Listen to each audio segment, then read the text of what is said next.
เมื่อมีสัญญาณเตือนเหล่านี้คุณแม่ต้องรีบไปหาหมอทันที ท้องแข็งท้องปั้น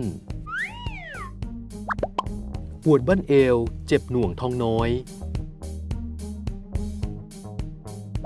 มีน้ำใสๆหรือเลือดไหลออกจากช่องคลอดแม้ว่าจะไม่มีอาการเจ็บท้องก็ตามหากพบสัญญาณเตือนนี้แสดงว่าคุณแม่เริ่มมีอาการเจ็บคันคลอดก่อนกำหนดรีบไปหาหมอเถอะครับ